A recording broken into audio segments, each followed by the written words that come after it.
Slope-intercept form of a line. The slope-intercept form of a line is written as y equals m times x plus b, where m is the slope, so the value right here in front of x is the slope, and 0b is the y-intercept. So this value of b here that's not attached to the x, that is the y-intercept. And I want us to just think about that for a second. We learned previously that a y-intercept happens when we let x equal 0. So if I have y equals mx plus b, if I substitute in a 0 right here for x, then I'd get y equals m times 0 plus b. Well, 0 times anything is just 0, so I get y equals b. So that's why we have 0b is the y-intercept. In this example, we want to graph y equals 1/2 x plus 1. And the first thing that we have to recognize is that this is in the form of y equals mx plus b. So what we're going to do is follow the steps for graphing from slope-intercept form y equals mx plus b. The first step is to plot the y-intercept 0b on the y-axis. So if I come over here and notice that the y-intercept value is going to be 1, so I'm going to go ahead and write that over here. The y-intercept is 0, 1. I plot that value on the y-axis. Remember, the y-axis, as we can see here, is vertical. So I'm going to plot that point at 0, 1. And in step 2, I'm going to write the slope m as a fraction and identify the shifts. So here is my slope. M is equal to 1/2 the value in front of x, so the slope has to just be a number. So I have m is equal to 1/2. It is expressed as a fraction already.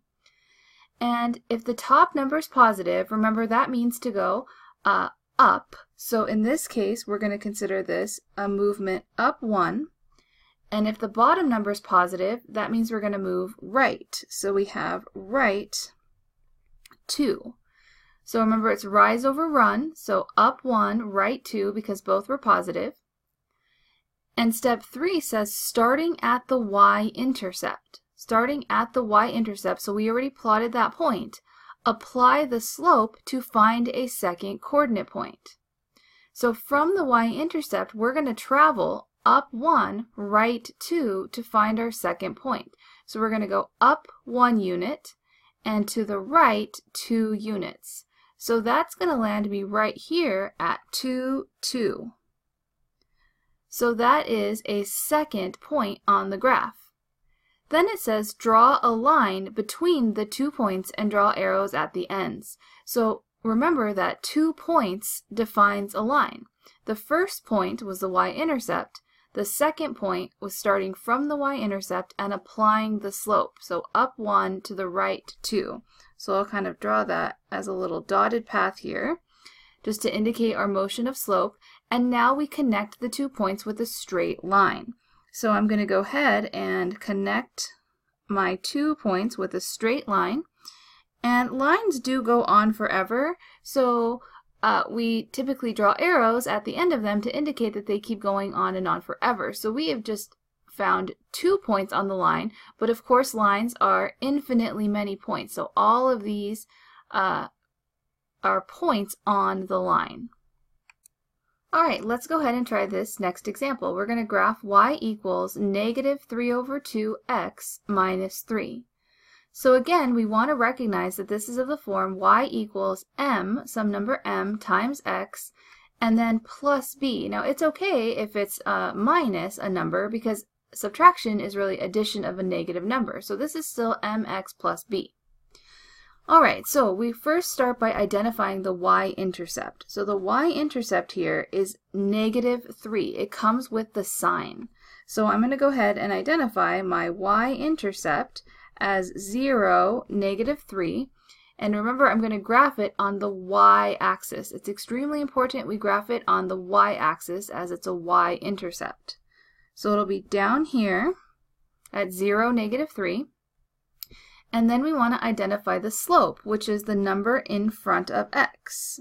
So I have -3/2 is my slope. So I have m equals -3/2. And what I have to do at this point is associate the negative with either the numerator or the denominator, but it can't be both. So I can either think about this as -3/2 or +3/2. Now we're going to go ahead and look at it in both ways. So if we think about the negative with the numerator, then the numerator is going to tell us if we go up or down. So if we keep the negative with the numerator, I'm going to go down 3, and then the denominator is positive, so I'm going to go right 2. So let's go ahead and go with that first. So from the y-intercept that we already graphed, we're going to head down 3 units and to the right 2 units. So here I have the coordinate point that I'm going to draw is over here at 2, -6. So I have 2 points that define the line. So that's it. That's all I need. But let's go ahead and just verify that if we used the negative with the denominator instead, if we moved it to the bottom, it would still give us a point on the same line. So if I keep the numerator positive, I'm going to go up 3 units. But this time, the denominator is negative, and that tells me to go left 2 units. So from my y-intercept, I'm going to head up 3, 1, 2, 3, left 2 units. So that's going to take me over here to -2, 0. So I should see that they still align. So I'm still on the same line. So I'm going to go ahead and connect my points here with a straight line and draw arrows at the end of it. So to clear it up, I don't have to do both of these interpretations. When I have a negative, the negative either goes to the top or to the bottom of the fraction. It doesn't go to both.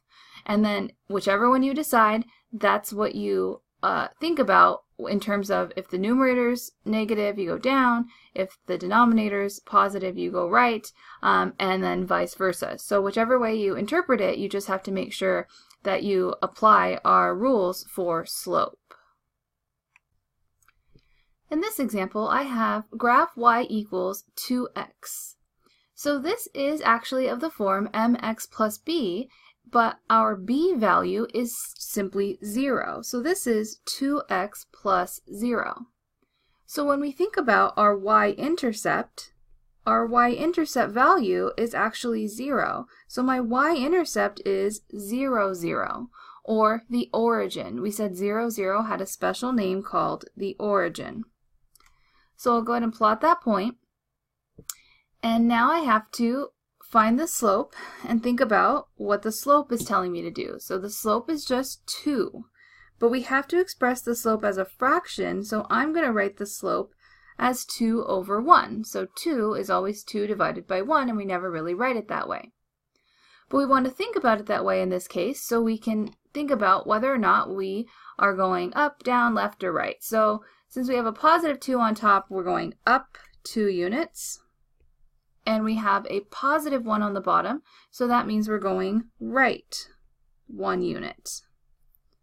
So the instructions say to head up 2, right 1 from my y-intercept, which happens to be the origin. So I'm going to go up 2 and right 1.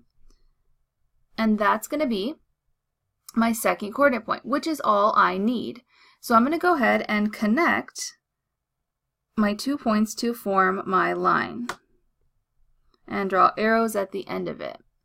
So this is my line. And I just want to give us one other way of thinking of a positive slope for a second. So here, what I could also do, this is an option, is if I have positive 2 over positive 1, that's equivalent to negative 2 over negative 1. So the reason being because 2 negatives cancel and become a positive. So these are actually the same quantities. But the way we would interpret them are different. So negative 2 on the numerator would mean I head down 2, and negative 1 in the denominator would mean I head left 1. So we can show that this also works because I can start at the origin and head down 2 and left 1, and that will give me a point on the line. So I can see that gives me a point on the line I have drawn, because lines, again, are infinitely many points. So we just chose the origin and the point 1, 2 originally, but if we would have interpreted the slope a little different, we could have found our second point down here. So it's optional, and of course it's easier to pick the positive values, positive 2 over positive 1, but I just want to show that there's another way to think about this. So now, solving from slope-intercept form is really nice, but what if the line is not in slope-intercept form, y equals mx plus b? What do we do then? Well, we just solve to isolate and get y by itself, and then we'll turn it into slope-intercept form. So for example, we're going to write the line 7x plus 4y equals 12 in slope-intercept form, and then we're going to graph it. So we're going to start by having 7x plus 4y equals 12.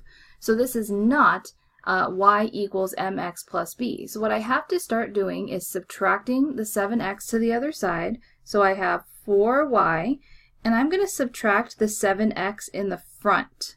So I subtracted to the other side, but I didn't put 12 minus 7x. I put negative 7x plus 12 because I'm trying to create the mx plus b situation, so I want the x in front. And now I'm going to divide both sides by 4. Well, that's essentially dividing each piece by 4. So the 4's cancel on the left, and I have y isolated, it's by itself, and now I can think about the value in front of x is just negative 7 over 4, and then x plus 12 divided by 4 is 3. So now I really do have my y equals mx plus b, and so I can graph by finding the y-intercept, which is just 0, 3. So the y-intercept is 0, 3, and remember that it goes on the y-axis up and down. So I have 0, 3, and my slope is negative 7 over 4. So my m is negative 7 over 4. I'm choosing to keep the negative in the numerator, so that means I'm going to go down 7 units and then right 4 units. So from the y-intercept, I'm going to head down 7. So that's 1, 2, 3, 4, 5, 6, 7. So I'm down here at negative 4 now. And then I'm going to head to the right 4. 1, 2, 3, 4. So that's going to leave me right at 4, negative 4. So there are my 2 points, and I'm going to go ahead and connect them together with a straight line. Hopefully I don't miss. I missed a little bit. See if I can make it any better. Oh, there we go. So I have my straight line, and we'll finish up with our arrows. And this is my graph. So over the course of this chapter, we've learned a few methods for graphing a line. The first method was to make a table of values, plot the coordinate points, and draw a line through those points. So we went ahead and just created an XY table. And remember, we picked any old points. So we could have picked, I don't know, 1, 2, and 3 for X, and then found the corresponding Y values, and then plotted those coordinate points. So that was an option. That was the first thing we did. The second method we learned was finding the intercepts. So we would let x be 0 and y be 0, and we would plot those intercepts and draw a line through those points. And that method works really well given what we call standard form. So something that looks like ax plus by equals c. But in general, it works really well because it's nice to plug in values of 0 for x and then separately for y. So it's kind of like the first method. It's kind of like creating a table, except that we're very carefully choosing x to be 0 and y to be 0 as 2 of the coordinate points, and then we usually picked a third value just to verify. So we really only need 2 points, but our third value was just a verify value. And now we have the method of using slope-intercept form. So we have to write our line in slope-intercept form if it's not already given as y equals mx plus b.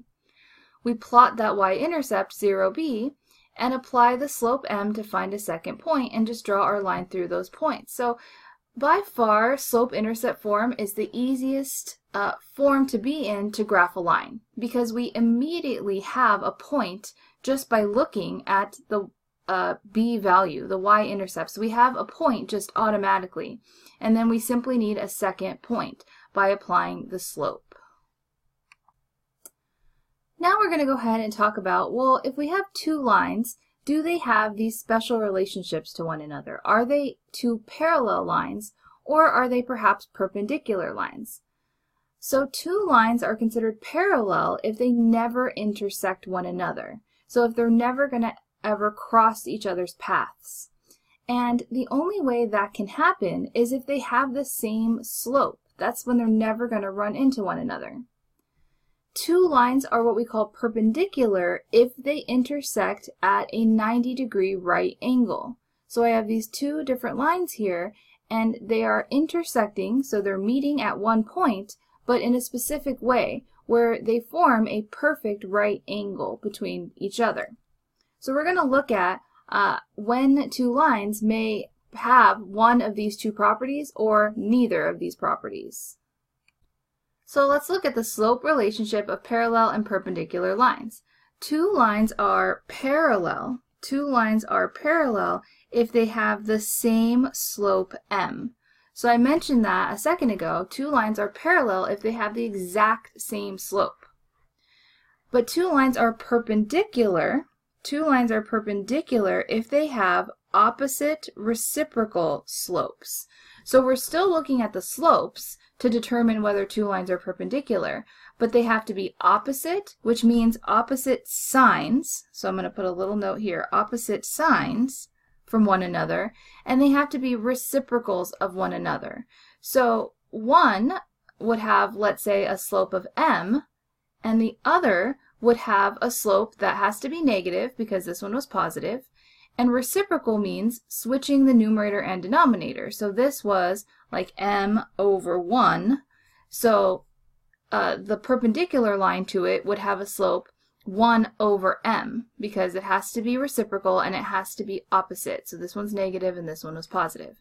So in other words, we switch the numerator and denominator and change the sign. That's how we find the opposite reciprocal slope. And there's a little bit more.